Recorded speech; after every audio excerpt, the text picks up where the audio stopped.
Welcome aboard Tristan and Tommy's Runaway Railway. For your safety, please remain seated and enjoy the show.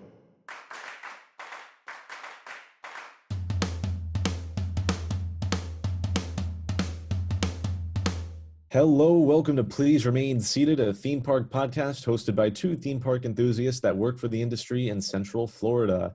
In our show, we will discuss theme park news, theme park ride and reviews, and as well as our Passholder Karen of the Week and Theme Park Tristory, hosted by our host Tristan.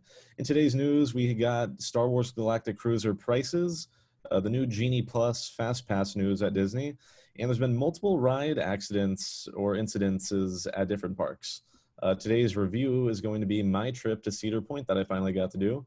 My name's Tommy. The other host is Tristan. How you doing? Tommy, I'm doing great. How are you?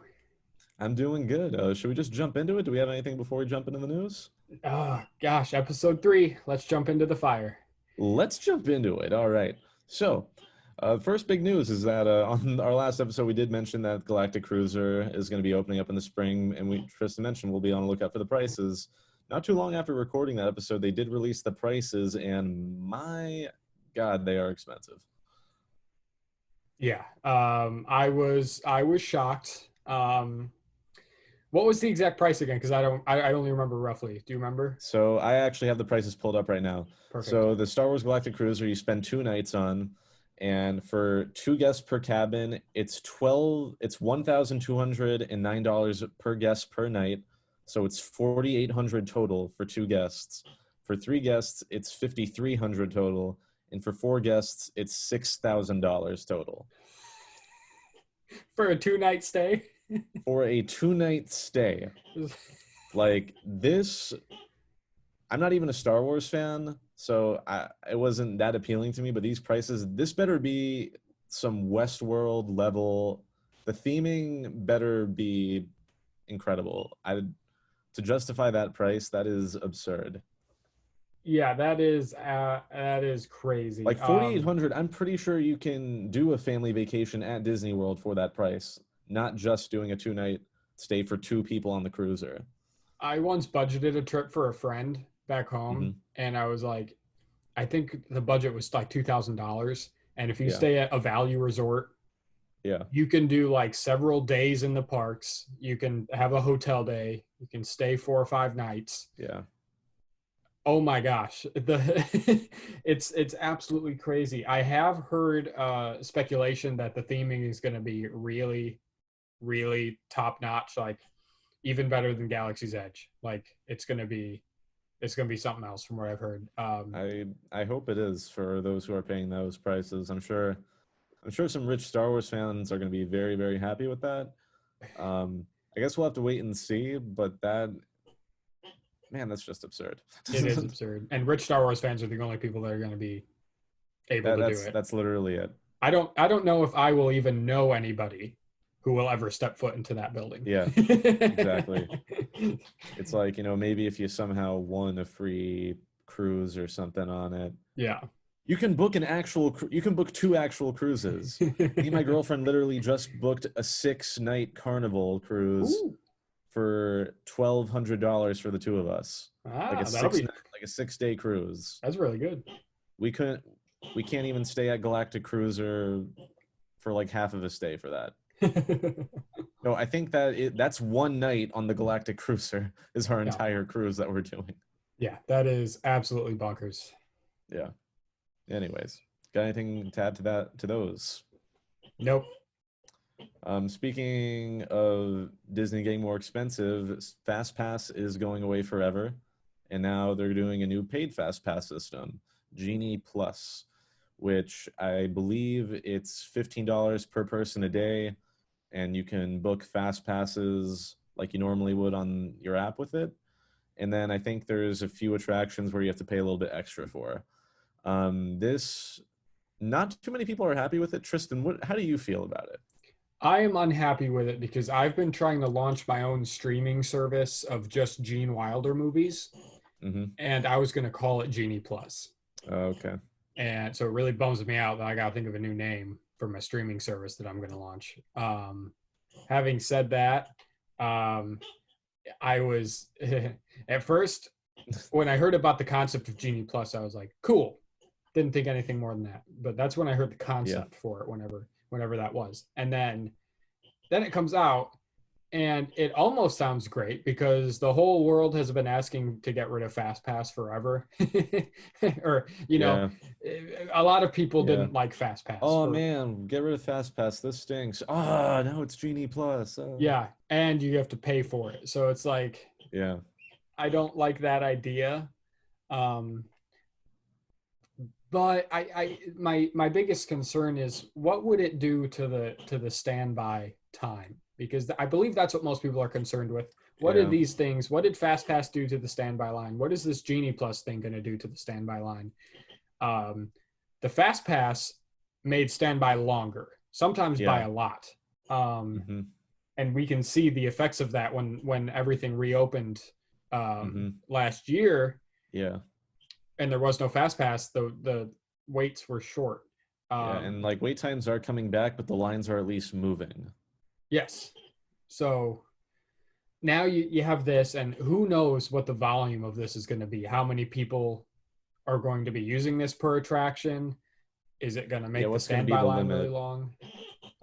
Because I'll be honest, the idea, because I think a lot of people are mad that it's a paid system, and honestly, the idea of that doesn't really bother me that much, only because I'm pretty sure every other theme park in existence has a paid fast pass system that's way more expensive than Disney's. Like Disney's, it's only $15 to opt in with maybe a couple extras. Where when I went to Cedar Point for my trip, Fastlane Plus was like $101 one day and $156 per person the other day. Oh my gosh. Yeah, so other parks have more. I mean, granted that people also add on that Disney is already expensive as it is with the park tickets and the resort stays if you stay on site. So for other parks where you have to buy fast pass, there is a limit on how many people can buy it per day. Like usually Fastlane Plus at Cedar Point sells out. Okay. What's going to be the sellout point at Disney with Genie Plus? Which I mean, there has to be a limit. Because, I mean, you can't just have everybody buy it, then that just defeats the purpose. Then you literally have to pay for your ticket and pay to get on the rides. That doesn't make sense. Yeah. So we'll have to see. I think that's really all we can do is wait and see what happens. It's like that. And I guess because I live down here and I've been able to ride everything 100 times, it doesn't really bother me that I have to, like, I don't really care if I have to wait for things down here or in general. Especially at the Disney parks where the queues are really nice. Like if you go to a park that isn't Disney or Universal, the queues are usually kind of boring. So, you want to pay for, Fastlane or Genie Plus and other parks or whatever. But Disney, I don't mind waiting for an hour in the queue. No, I'm the same way. Depending on what it is.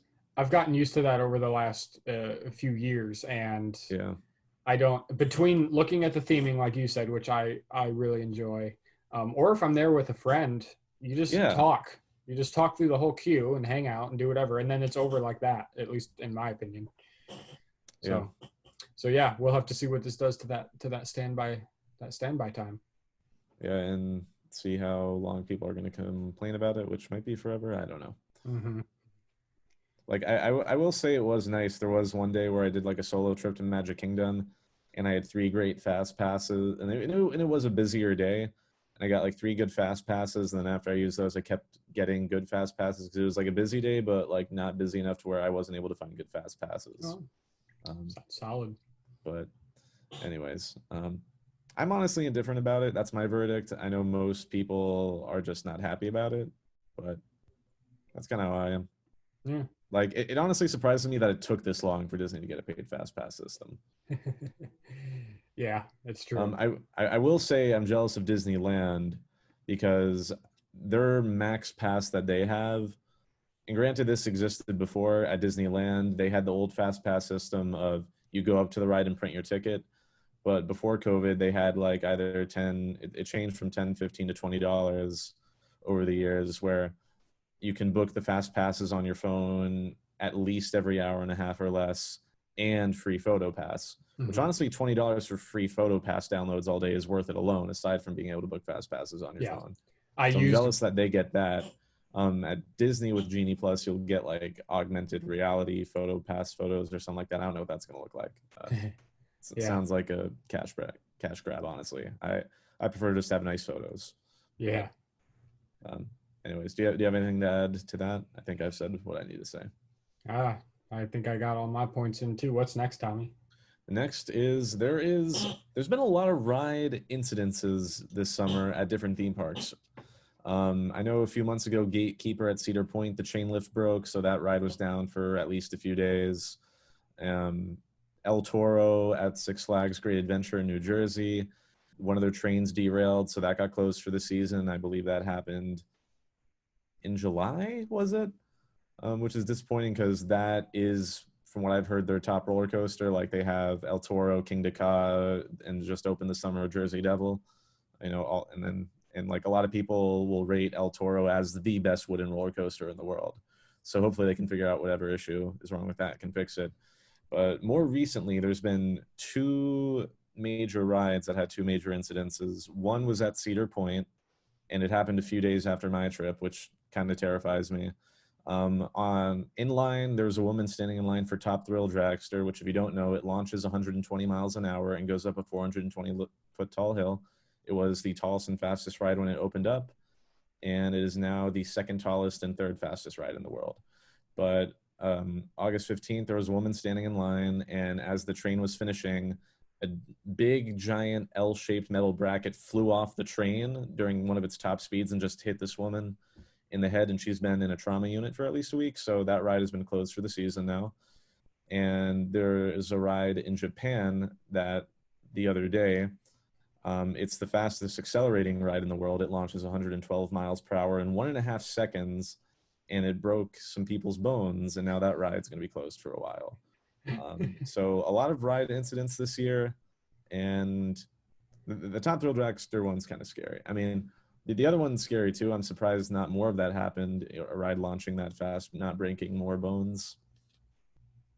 Yeah, I that's amazing to me. The I was speechless when I saw the bone breaking article. Because But also like the headlines for it were like kind of weird.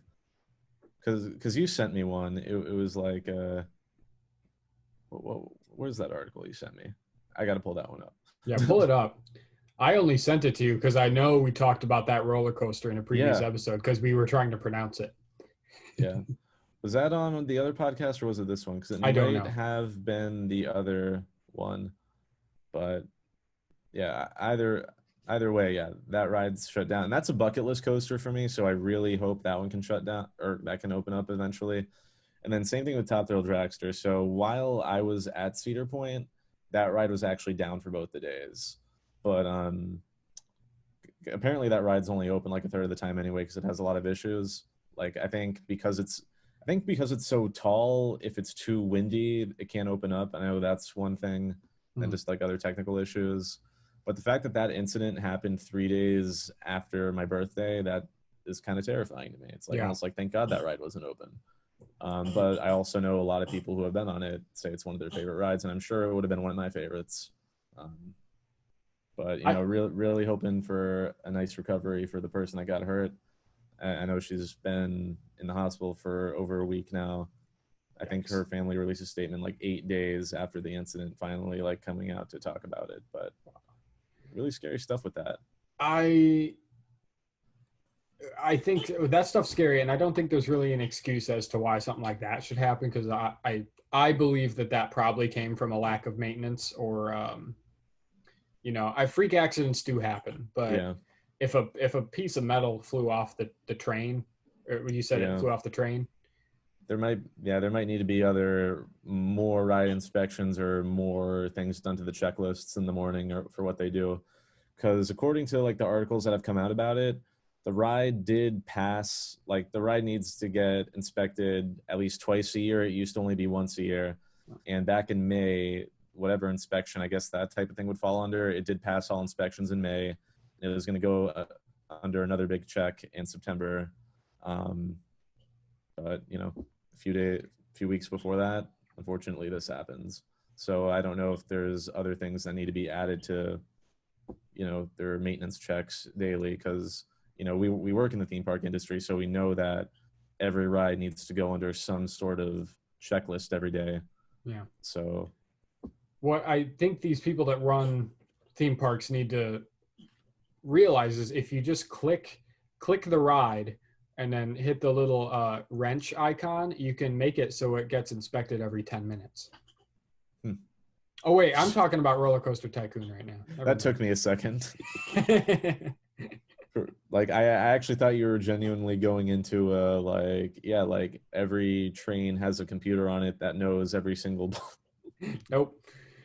No, we're just talking about Roller Coaster Tycoon, Tycoon baby. now. But to the people that have been injured, really hope for a good recovery for them, and hopefully these rides can open up safely in the future, because these Yes. are some very popular rides. I feel like there's a few other ride incidents this summer that have happened, but I don't remember them off the top of my head. Those are like the 4 major ones I know of. Those last 2 are very recent and very major. So I'm going to go into my theme park review of Cedar Point. Speaking of Cedar Point, those who have known me have known I've been wanting to go to Cedar Point forever, and I finally made a trip. So I'm going to go over the pros, some of the cons, and how I felt about my overall trip. I think I'm just going to talk about how it went in general. So I went for 2 days in the middle of the week in August. I had Fastlane Plus for both days, so I did have to fork out some extra money for it. Cedar Point's Fastlane system, they have Fastlane and Fastlane Plus, and Fastlane regular is like a little bit cheaper, like $30 to $50 cheaper, but Fastlane Plus includes Maverick, Steel Vengeance, Top Thrill Dragster, and Millennium Force. Unfortunately, Millennium Force and Top Thrill Dragster were down for my first day, which was a little bit of a bummer, but thankfully Millie opened up the next day. But honestly, Fastlane Plus is worth it alone just for Steel Vengeance. Steel Vengeance opened up in 2018. It was a redesign of an old wooden roller coaster, Mean Streak. It was an old rough wooden coaster, and then RMC came in and turned it into the tallest and steepest hybrid at the time. And it's become one of the most popular roller coasters in the world, might be the most popular. A lot of people's roller coaster lists who have been on Steel Vengeance have it at least in their top 3. Like a lot of people have it as their favorite. And then it also includes Maverick Fastlane Plus. My first day at Cedar Point, the first 3 hours were down for some weather downtime, and then weather came back up. It went back down later in the day, but with Fastlane Plus and us being there all day with the weather downtimes, we got a lot done.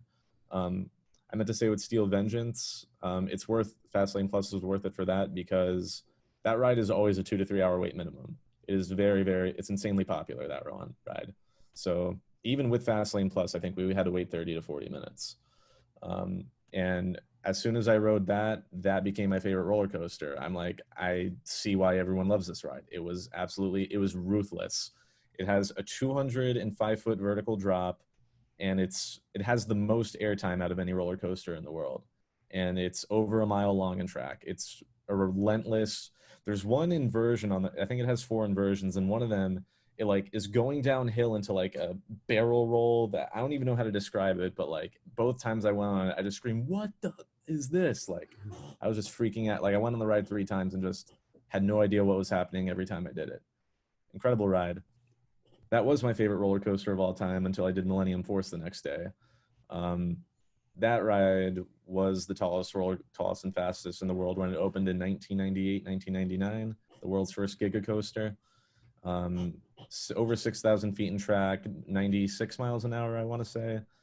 And like for how old that ride is, it is so smooth.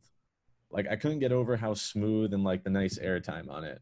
I actually had a hard time like deciding which one I favorited between Millennium Force and Steel Vengeance, but something about Millennium Force just had a certain magic to it. It had like a really nice cue music not cue music, station music. When you got to the station, it had a really nice music playing. And then just the ride itself, there's a good vibe about it. I felt like Steel Vengeance, as incredible as it is, takes itself a little bit too seriously. Like the rules on that ride are a lot more strict. And I'll actually say that about Cedar Point in general. They were very strict about what you can take on the ride. It's probably a good thing, but Cedar Point was the very first theme park that I've been to that forced me to take my glasses off of all the major roller coasters, which I shouldn't complain about that because that's definitely a good thing that they're doing that. But the glasses that I wear, I've worn them on Rock and Roller Coaster, Velocicoaster, Hulk, and they've never fallen off. But I mean, props to Cedar Point for maintaining their safety. But in particular with Steel Vengeance, they have, like, you can't go into the queue with any bag or large item. And then there's tiny locker, double-sided lockers in the queue where you have to take everything out of your pockets, everything. Like, I even, like, you know, I put my phone and my keys in my locker, but I had, you know, I wear tight jorts and I always had like a tiny bottle of hand sanitizer. And when I was walking through that, the worker there was like, "What's that in your pocket? Go put it away." Like, like I've been on many roller coasters and that doesn't fall off, but they take it very seriously.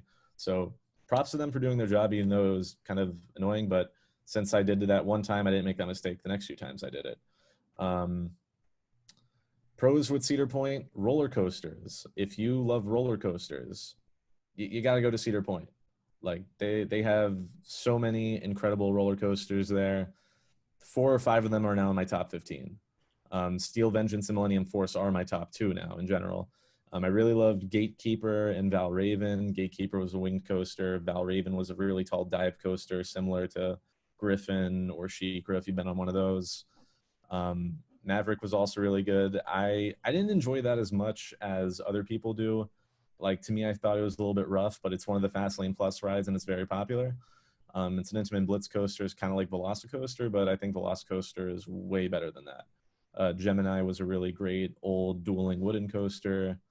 And then Iron Dragon. I want to give a shout out to Iron Dragon because I don't see enough people talking about that at Cedar Point.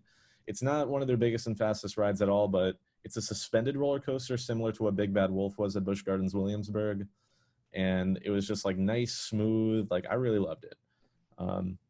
Also want to talk about Magnum Xl200, which was the world's first hyper coaster. The first roller coaster to be over 200 feet tall. Now, that ride I kind of enjoyed, but it was also very, very rough. Like, it was an old, rough ride. And my girlfriend, who has chronic joint pain, was not happy after going on it. So I felt bad for her during that. I am going to go over some cons, though, with Cedar Point. I'm going to go over some cons. So outside of their roller coasters, they really don't have as much going for them. Like, pretty much every single ride is outdoors. So when there is a weather downtime, nothing is happening. Like, outside of the roller coasters, it's pretty much carnival flat rides. I didn't do any of those because I was focused on the roller coasters. Next time I go, I might do them. But I feel like there's a lot of coaster enthusiasts that really rate Cedar Point as like so much better than Six Flags. But honestly, I feel like it's a Six Flags with just better roller coasters. And I don't mean that as a bad thing because I really had a good time at the Six Flags parks. But people rated Cedar Point way too highly. My biggest con with Cedar Point, this is going to be the biggest con. They had the worst bathrooms out of any park I've been to. I'm just going to throw that out there. Every single one of their bathrooms had the sinks where you push down on the metal thing and then water comes out for a limited amount of time. So, you know, you're washing your hands and then the water runs out and you have to keep the water running to soak off the suds, but you have to put your hand on the dirty metal thing again. So it's like making your hands dirty, and none of them had paper towels, which in my opinion, all air hand dryers just make your hands more dirty. That's what they do. So I wasn't really happy with most of their bathrooms. They had 1 or 2 bathrooms with automatic sinks, which were nice. That's probably my biggest con with them. And then also with Cedar Point, because it is a very popular park, it is fairly crowded. Even during the week, it was a little bit busy. Now, we did have Fastlane Plus, so that curved a lot of the lines.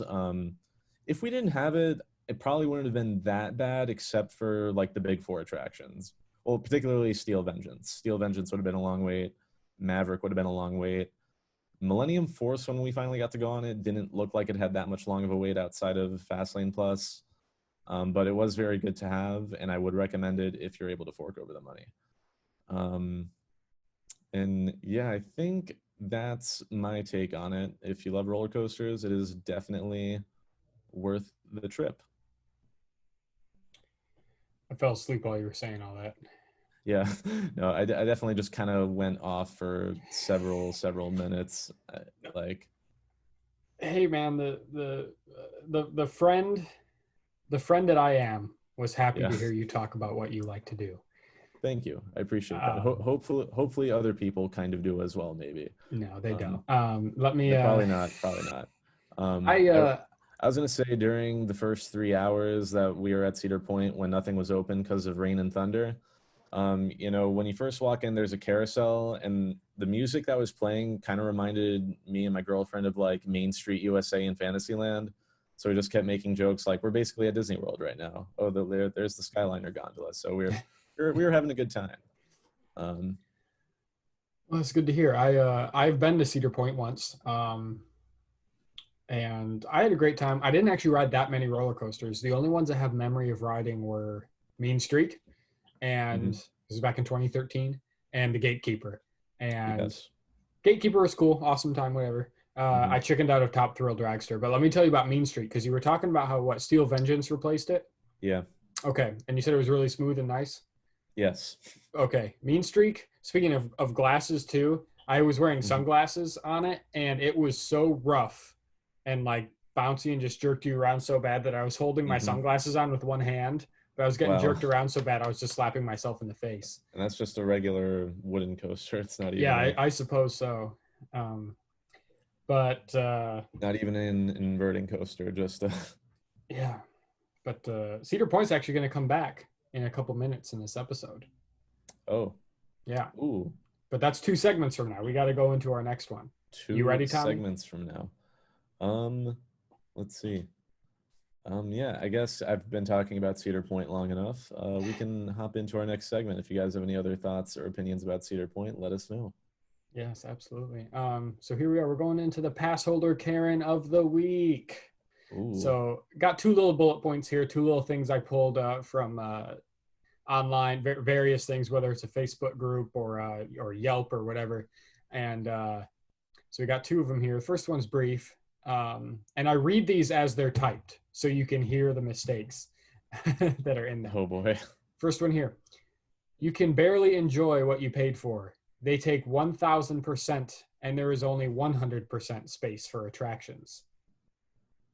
It's for Disney, by the way. Yeah.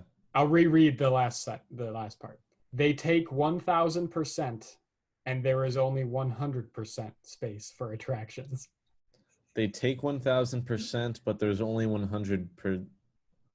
I'm trying to understand what they're trying to. I don't know. Sounds like they might be trying to complain about Genie Plus, maybe, or this just how expensive Disney is. This was from long ago. I actually pulled this Okay. a couple months ago, and so before the announcement of that, I simply don't know. The first sentence is you barely enjoy what you paid for. They take 1,000%, and there is only 100% space for attractions. So I think they were saying they take 1,000% of your money, but there's only 100%.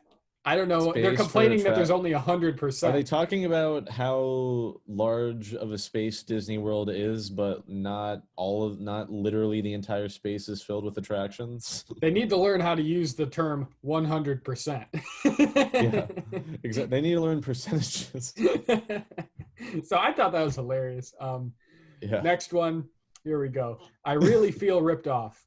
I paid for an expensive park hopper ticket only to show up and get an experience that was mediocre at best. Lines were excessively long and several attractions were out of service. No one is blaming Disney for COVID, but they really should have offered refunds of tickets rather than holding the guests' money hostage in exchange for haphazard visit. Yikes. Okay, so once again, the gems in this one are right at the end. Yeah. They should have offered refunds of tickets rather than holding the guests' money hostage in exchange for haphazard visit. They wrote haphazard. Haphazard. Half of a hazard. It's haphazard. Okay. The thing with these complaints are, if you fill it with like really, really bad grammatical errors and just blatant misspellings and wrong word usage, your argument is automatically invalid because you're stupid. Yeah. So those are the 2 gems that I found. I think they're and with all these good ones, you never know what they're actually complaining about. Yeah, it's Yeah, exactly. It's like I always want to assume it's boiling down to Disney is very expensive, and it's like not. It isn't for everyone. I'm very passionate and I love Disney, but I do know that it's not for everyone. Oh, So just like those who are spending a lot of money and just don't appreciate it, whatever. I mean, Um, but or let's or they're or they're just too stressed about how much money they're spending to have a good time. I guess, man, if you're going to Disney, you know you're going to be spending that money, but I don't know, man. All right. Like that's one thing that I've appreciated about myself that I've gotten used to down here is at least, I'm used to weather downtimes shutting things down. So when that was happening at Cedar Point, that didn't bother me. I'm like, this happens at theme parks, whatever. Like, I spent my money, but the weather's going to get better and I'll have a good time once the weather's up, whatever. Simple as that. Yeah. Well, let's hop on into our next topic. Tristory, theme park Tristory. Okay, my name's Ooh. Tristan, history Tristory. Now this one is about railroads and their connection to Disney. Now anyone who's a Disney fanatic knows that there's a lot of train history, so we're going to delve into some of it right now. We're going back to 1863 here. There was a locomotive built by the Central Pacific Railroad, engine number 173. This train would end up being the inspiration for Walt's Backyard Railroad and later 2 locomotives at Disneyland. All right. After Walt saw a photo of this train, he admired the design so much that he modeled the locomotive of the Carrollwood Pacific Railroad, which was his backyard railroad, after this locomotive. The Backyard Railroad locomotive was named the Lily Bell, named after Walt's wife, Lillian. It was also inspired by the backyard railroads of 2 Disney animators, Ollie Johnston and Ward Kimball, and built by Roger Brogy, who would later have a Magic Kingdom locomotive named after him. The Disneyland Railroad opened with the park on July 17, 1955 as the Santa Fe and Disneyland Railroad, with 2 locomotives operating, the CK Holiday and the EP Ripley. 3 more trains would be added later, the Fred Gurley in 1958, the Ernest S. Marsh in 1959, and then the Ward Kimball in 2005. Now, this is where I said that Cedar Point's going to come back. In 2004, Disney bought a locomotive from the Cedar Point Railroad. Really? It was inoperable. Disney bought it, fixed it up, and introduced it next year in 2005. They named it after Ward Kimball, that same animator that inspired Walt to build the Backyard Railroad. So this Cedar Point Railroad that ran way decades ago in Cedar Point was actually the newest locomotive added to Disneyland in 2005, but it's the oldest in age. Wow. That's really cool. I wish that I did the Cedar Point train while I was there. Mm-hmm. I was just like focused on running around all the roller coasters, and then by the time I was done, I was like, okay, I'm tired and want to rest. But anyways, Tristory. It's time. Go for it. Okay. So the CK and the EP were the first 2 locomotives at the Disneyland Railroad. They were actually built by Disney, but the last 3 were built by the Baldwin Locomotive Works, who also built all of Magic Kingdom's trains. Now, Roger Brogy, who helped Walt create his Backyard Railroad and is actually credited as being the first Imagineer, led the development of the Walt Disney World Railroad, salvaging 5 locomotives from the Yucatan Peninsula and Mexico. 4 of them would become the trains still running at the Magic Kingdom today. Well, when the train is running, it's been out for like 3 years now. Yeah. Hurry up, Tron. Oh my gosh. I just want the train back. Bad. We have the Walter E. Disney locomotive, the Lily Bell, the Roger E. Brogy, and the Roy O. Disney. Now, other miscellaneous Disney Railroad facts. Ward Kimball's backyard layout was called the Grizzly Flats Railroad. Ollie Johnston was the La Canada Railroad. And then Disney Pixar legend John Lasseter had a railroad in his vineyard called the Justy Creek Railroad, featuring a locomotive formerly owned by Ollie Johnston, the other animator that inspired Walt to get a backyard railroad. Now, a little bit slightly more modern, the Fort Wilderness actually had a railroad at one point. The Fort Wilderness Resort and Campground here at Walt Disney World had a train that ran from 1974 to 1980. And if you're a weird history trespasser like I am, if you walk around the sidewalks of Fort Wilderness and just go into the woods a little tiny bit, you can see the railroad ties still in the ground. That's really cool. Yeah. I really like that little resort. So it's a good hidden spot, hidden gem for sure. And it's got some Disney history with it. So there you go. You learned a little thing about trains. I've always loved trains. Thanks for listening. Yeah, awesome. And didn't was Roy's train named after him after he helped out complete Magic Kingdom's creation as well? I am very shocked that you knew that. Yes, that was the Well, because I only. remember you telling me about like kind of that history with Roy's involvement. Mm-hmm. Yeah, Roy. Originally, they were going to name the first locomotive the Roy, if I remember correctly, and he was like, "No, it's got to be Walt. You know, this is for him. This is his idea." So it was only immediately after he retired that Disney introduced the Roy O Disney Locomotive, because Roy originally didn't want to take away from Walt's, you know, Yeah. glory. Um, and unfortunately, I believe they actually entered that locomotive into service in a very brief amount of time between Walt Disney World opening and Roy dying. Roy died Yeah. a month or two after Walt Disney World opened. Yeah, it was like December. I think he passed away that December, and it opened up in October. Yeah. So, very cool story.